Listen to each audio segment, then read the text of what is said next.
Eu sou o Felipe Vioto, engenheiro de produto da Embrastec, né, uma empresa com mais de 30 anos de mercado, praticamente a pioneira na fabricação de sistemas de proteção contra surto aí no Brasil. Né, e hoje a gente vai falar um pouquinho sobre como dimensionar o DPS para atender as demandas aí da rede de vocês. Então, praticamente uma aula e um conteúdo técnico de muita valia para vocês que estão aqui no dia a dia do trabalho, empregando as proteções nos sistemas fotovoltaicos. E aí amanhã, claro, eu faço um complemento no final, mas amanhã a gente tem um conteúdo mais voltado para a parte de prejuízos ao não utilizar proteções. A gente sabe que tivemos aí uma popularização da questão de não utilizar string box em alguns sistemas e a gente traz aí algumas informações mostrando o quão prejudicial isso pode ser para as instalações de forma geral, para o integrador e para o cliente final. Mas hoje, falando um pouquinho sobre como dimensionar o DPS, minha apresentação eu já fiz anteriormente para vocês. Eu sempre brinco um pouquinho, a lataria, digamos assim, está um pouquinho diferente da foto. Perfeito, muito obrigado. A lataria está um pouquinho diferente da foto. Eu tenho 25 anos e estou no setor solar praticamente desde quando eu comecei. E por ele eu já passei em praticamente aí todas as esferas, desde instalação, projeto, dimensionamento. Fui supervisor de pós-venda de uma grande integradora do país e hoje trabalho com projetos de proteção na Embrastec.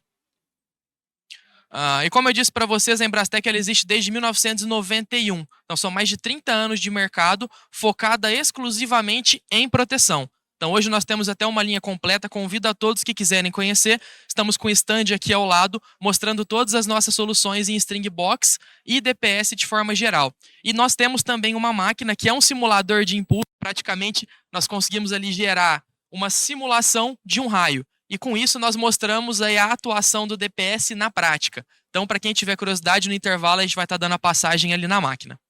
Mas indo agora para a questão técnica do dimensionamento, né, nós temos também um laboratório de alta tensão lá na empresa. O mini laboratório que está ali do lado é praticamente uma miniatura do nosso laboratório de alta tensão.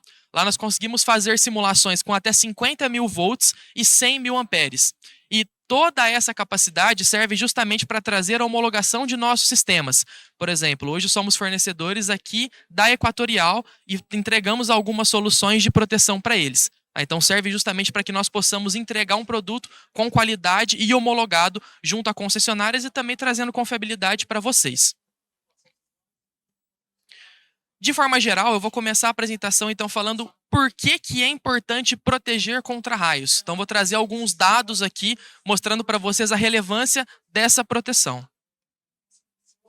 Primeiro falando um pouco sobre descargas atmosféricas no mundo. Reparem que quanto mais escura a cor, mais voltada para o vermelho, maior a quantidade de descargas atmosféricas na região. Hoje o Brasil estaria, entre aspas, perdendo apenas para a República Democrática do Congo. Porém, quando nós fazemos um comparativo entre extensão territorial e quantidade de raios naquele local, o Brasil é o campeão mundial de descargas atmosféricas e principalmente a região de vocês aqui em Belém do Pará. Só para vocês terem uma noção, amanhã eu falo um pouquinho de maneira aprofundada nisso, mas existe um site desenvolvido pelo INPE, que é o Instituto Nacional de Pesquisas Elétricas, e ele traz a quantidade de raios por quilômetro quadrado que cai ao ano na região. Aqui em Belém do Pará nós temos 15 raios por quilômetro quadrado ao ano. Pessoal, isso é muito raio. Para vocês terem uma noção, São Paulo, que é um local que já cai muito raio e que tem uma alta incidência, cai em 13. Aqui são 15. Então vocês são quase que os recordistas aí nacionais na questão de descargas atmosféricas e eu já vi isso na prática. Né? Em meia hora que a gente está aqui desde quando começou o evento, já passaram os 3 integradores ali no stand procurando as nossas soluções porque tiveram queima de componente no sistema fotovoltaico por descarga atmosférica. Tá? Então, essa é a importância de se proteger, a importância número 1 no caso, de sermos o campeão de descargas atmosféricas a nível mundial. Dando seguimento, eu trago também informação voltada para mudanças climáticas ao longo do ano. Se a gente pegar um comparativo aqui de 1984 para 2012, nós tivemos uma redução aproximada de 20% na quantidade de geleiras a nível mundial. Legal, Felipe, o que tem a ver isso com a quantidade de raios que estão caindo? Um ambiente perfeito para que a gente tenha uma descarga atmosférica é umidade e calor excessivo. Quanto maior o aumento da temperatura global, maior a diminuição das geleiras, aumento na umidade relativa do ar e com isso nós conseguimos aumentar ainda mais a quantidade de descargas atmosféricas. Então, com isso, a gente tem também uma preocupação aí de empregar os nossos sistemas fotovoltaicos como uma solução para o meio ambiente, não só uma solução financeira. Mas com isso a gente consegue contribuir também vendendo um produto de valor agregado do ponto de vista global. Esse estudo, pessoal, é muito interessante. Ele foi feito lá na Alemanha em 2014. Eu vou passar o próximo só para vocês entenderem que... Opa! Deu uma pausa aqui. Aí foi. Para vocês terem uma noção, na Alemanha, reparem que a Alemanha no gráfico está completamente azul, ou seja, baixíssima incidência de descargas atmosféricas. E mesmo assim, o passador está meio de mal comigo aqui. Aí foi. Mesmo assim, 42% de todos os problemas que atingiram os sistemas fotovoltaicos na Alemanha em 2014 foram provenientes de descargas atmosféricas. Ou seja, quase metade dos problemas que atingiram os sistemas de lá foram provenientes de raios, mesmo em um país que tem baixíssima incidência desse tipo de ocorrência. Imaginem no Brasil, eu ouso chutar que passaria fácil dos 70%. A região de vocês aqui 80%, pela quantidade de descargas atmosféricas que vocês possuem. E agora a gente vai na prática para a aplicação do DPS e o que eu preciso saber para fazer o dimensionamento correto da proteção para o meu sistema. E claro, isso atendendo a normas, tá, pessoal? Então é um conteúdo técnico normativo, falando um pouquinho da ABNT NBR 5419 e da 5410 também. Então, a gente vai tratar hoje da proteção das descargas atmosféricas em si. A ABNT NBR 5419 é dividida em 4 capítulos, os quais eu trago no próximo slide para vocês. Mas, de forma geral, a proteção das descargas atmosféricas é subdividida em 2 tópicos. Primeiro, o sistema de proteção contra as descargas atmosféricas, que seria a questão de proteção da estrutura, e depois a aplicação das medidas de proteção contra surto, que já são as proteções internas mais voltadas para o DPS em si. Então, a 5419 se subdivide nesses 4 capítulos. O primeiro, que é o Princípios Gerais, que vai trazer toda a concepção geral da norma em si. Depois a gente fala um pouquinho de gerenciamento de risco, danos físicos a estruturas e perigo à vida, que é a parte do sistema de proteção contra descargas atmosféricas. E, por fim, a parte de sistemas elétricos e eletrônicos internos na estrutura, que são as medidas de proteção contra surto em si.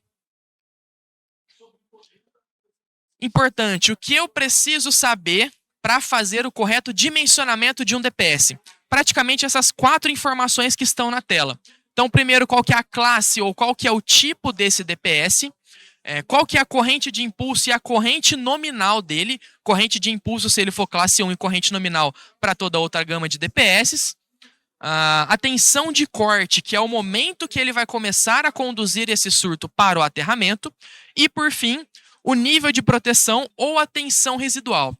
Importante já adiantar para vocês, pessoal, que um DPS ele nunca vai drenar 100% do surto. Ele deixa passar um valor residual. E daí a importância da coordenação correta dos DPS. Porém, esse valor que ele deixa passar também tem que atender a requisitos normativos, os quais nós vamos ver ao longo da apresentação. Peço perdão para vocês estar falando um pouquinho rápido, o meu tempo aqui está reduzido, eu estou com 12 minutos para passar tudo. Tá, então, se tiver muito corrido e vocês não estiverem entendendo, só me sinalizem que eu tento fazer um pouquinho mais devagar. Opa, acho que deu um probleminha aqui na apresentação. Vou só esperar voltar o slide. Realmente o passador tá de mal comigo hoje, pessoal. Beleza, a minha voltou. Legal. Vamos lá, então. Primeiro falando do primeiro item que a gente precisa saber para dimensionar o DPS corretamente, que é a classe ou o tipo dele. Então, nós vamos ter basicamente 3 tipos de DPS, e começando no primeiro deles, que é o classe 1. Para um DPS ser de classe 1, a norma me fala que ele vai ter que atender a proteção nas fontes de dano S1 e S3, que seriam descargas atmosféricas direto nas estruturas ou nos condutores que adentram a edificação. Além disso, para um DPS ser considerado de classe 1, normativamente ele tem que ter no mínimo a corrente nominal dele de 60 kA e a corrente de impulso de 12,5 kA. E da onde que surgiu esse valor de 12.500 amperes de corrente de impulso? De acordo com estudos que foram feitos, pessoal, um raio ele vai sair lá do interior da nuvem para atingir a edificação ou o solo com cerca de 100.000 amperes. Desses 100 mil amperes, ele perde metade dessa intensidade na descida. Então, ele vai chegar até o atingimento com cerca de 50 mil amperes.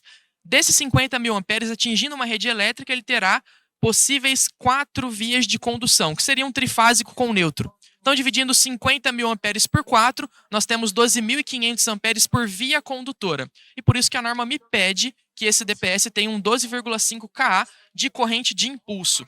Essa corrente de impulso, ela é numa onda de maior período, que seria uma onda 10 por 350, a qual eu trago para vocês o gráfico agora. Esse é um comparativo entre uma corrente direta de descarga atmosférica e uma corrente induzida, que seria gerada por um raio que cai na proximidade da instalação. Reparem que a onda verde ela tem um período muito maior. Ou seja, uma corrente de raio direta demora 10 microsegundos para atingir o seu máximo de intensidade e ela vai demorar 350 microsegundos para cair até 50% da intensidade. Pessoal, 350 microsegundos para o DPS drenar uma corrente direta de raio é praticamente uma infinidade. E por isso que o DPS de classe 1 ele tem uma construção, de certa forma, mais robusta para aguentar esse impacto maior. Já o DPS de classe 2, que a gente vai falar que é a próxima classificação, ele é feito para atender a essa onda em vermelho, que é uma onda que ainda tem um pico um pouquinho alto, porém o tempo de drenagem é bem menor. Então esse DPS ele não precisa ser tão robusto, e quando eu falo robusto não é eficiente, mas sim do ponto de vista de aplicação dele, a aplicação dele é um pouco mais simplória do ponto de vista construtivo. E como eu já tinha adiantado, o DPS de classe 2 agora é feito para atender ao que a norma chama de fontes de dano S2 e S4, que são as descargas atmosféricas que caem nas proximidades da estrutura ou das vias condutoras que irão adentrar aquela edificação.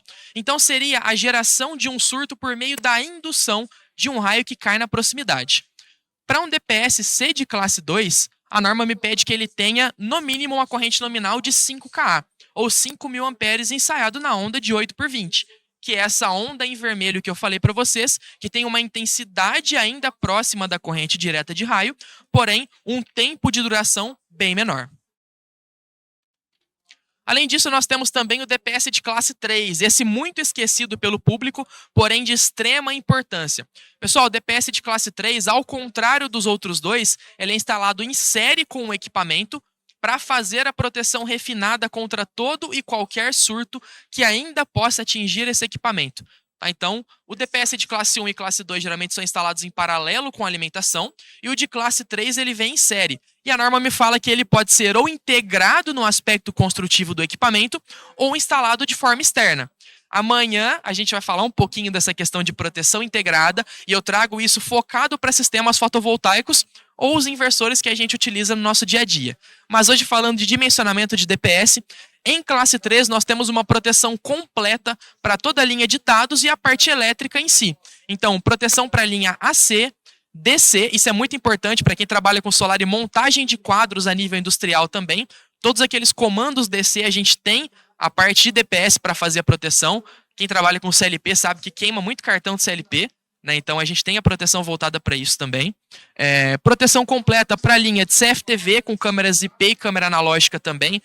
Telefonia e interfonia, que é a parte de comunicação de dados em voz.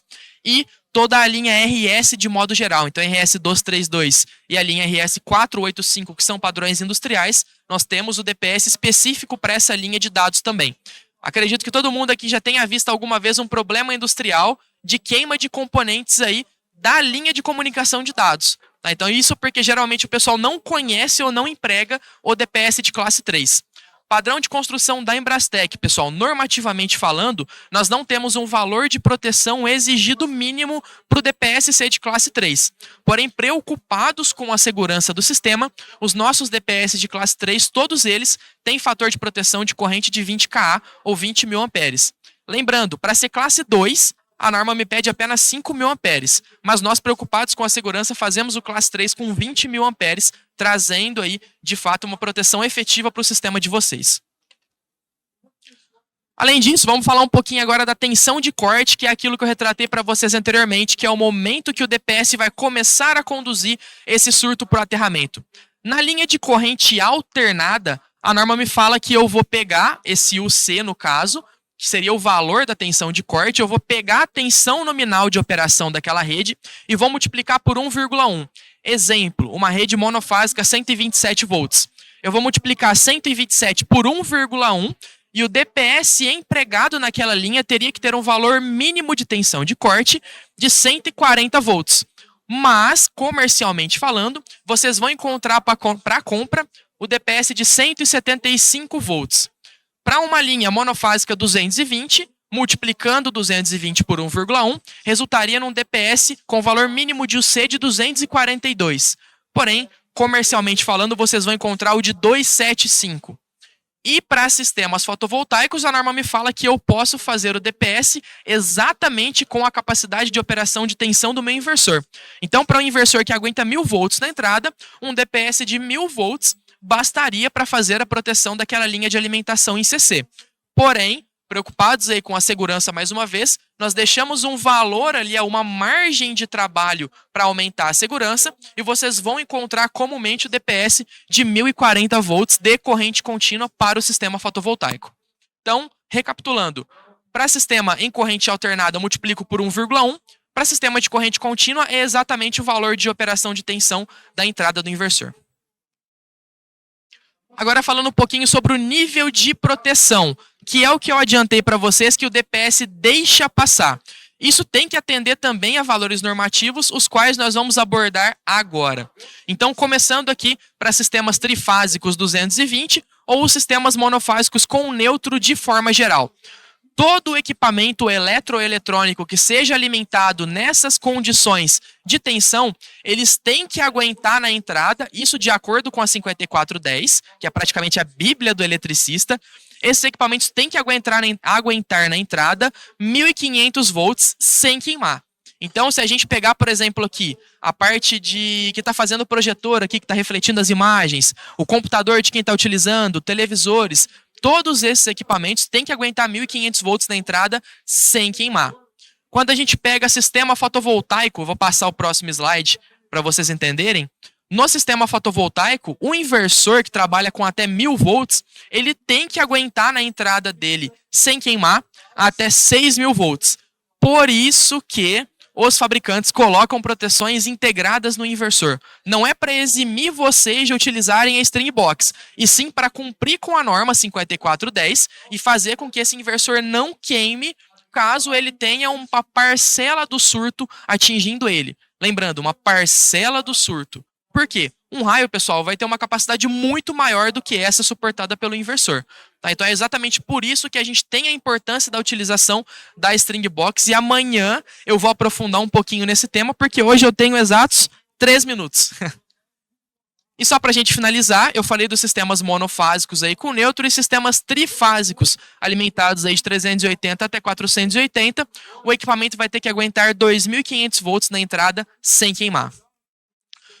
Outra coisa muito importante, eu vejo muita gente falar, eu uso DPS só de classe 1, já que ele é mais parrudo na sua construção, eu estou protegendo ainda mais o meu equipamento. Depende. DPS de classe 1, pessoal, geralmente ele vai ter uma tensão residual que ele deixa passar, padrão construtivo nosso, 2300 volts.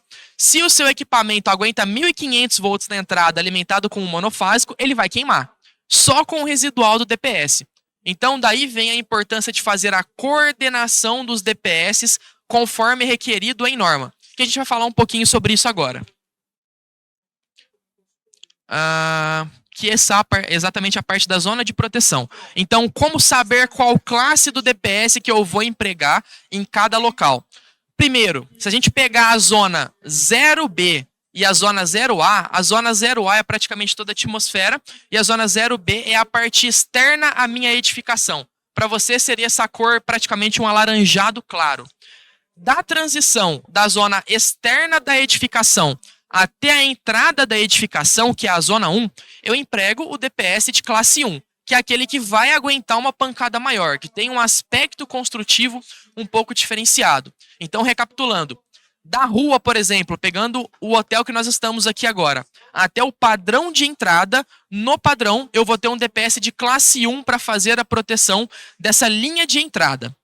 Da transição da zona 1, que seria a entrada da edificação, até a zona 2, que é a parte interna da edificação em si, por exemplo, o quadro que está aqui fora do auditório, eu vou aplicar nele um DPS de classe 2. E ele vai fazer a proteção contra todo e qualquer residual que passe lá do padrão de entrada do DPS de classe 1 e também contra toda e qualquer corrente induzida de raio, caso caia, por exemplo, um raio no vizinho. Esse DPS também vai fazer a proteção dessa corrente induzida. E na transição da zona 2, que seria a parte do quadro de proteção do auditório, até a zona 3, que é junto ao equipamento, por exemplo, nos televisores, na parte de transmissão das imagens, eu vou ter um DPS de classe 3, que pode ser integrado ao equipamento ou instalado de forma externa. E esse DPS de classe 3 vai filtrar todo e qualquer residual que venha do DPS de classe 2. Com isso, eu amarro todas as zonas de proteção que a norma me pede e consigo garantir a proteção eficaz do meu equipamento. Então, colocar só DPS de classe 1 garante a proteção? Negativo, pessoal. A gente tem que fazer a coordenação dos DPS conforme requerido em norma. E esse diagramazinho faz com que isso seja bem fácil. Meu tempo está estourado, então eu vou tentar finalizar. Tem um resumão aqui que eu acho que não vai dar tempo de fazer com vocês, mas de forma simplificada. DPS de classe 1 a gente aplica na entrada da edificação, DPS de classe 2 na parte interna, geralmente um quadro de distribuição, DPS de classe 3 junto ao equipamento instalado em série ou integrado ao equipamento. Valores de proteção de corrente. Isso depende de acordo com a quantidade de raios que cai na região. Para quem tiver curiosidade, entra no site do INPE, depois que chama ELAT, com T mudo no final, e pesquisem a incidência de descargas atmosféricas na região de atuação de vocês. Quanto maior a quantidade de descargas atmosféricas, maior a gente recomenda o valor de proteção a ser dimensionado para aquele DPS. Exemplo, área rural. DPS no mínimo de 60 kA. Para que vocês consigam assegurar a proteção, porque a área rural cai muita descarga atmosférica e a gente tem muita oscilação também na alimentação proveniente da concessionária, porque geralmente são locais que ficam no final da linha de transmissão. E é praticamente isso. Eu tentei fazer em 20 minutos, essa apresentação ela demoraria um pouquinho mais, tá, pessoal? Porém, como o tempo já está estourado, eu preciso finalizar. Quem tiver dúvidas depois, eu estou aqui no stand da Embrastec, onde está uma máquina verde brilhante ali. Podem me procurar, que eu tiro a dúvida de vocês. Tem um meeting mais tarde e amanhã a gente fala um pouquinho do prejuízo ao não utilizar proteção em sistema fotovoltaico. Peço que todos acompanhem, porque é um tema de muita relevância. Gente, muito obrigado. Um abraço a todos.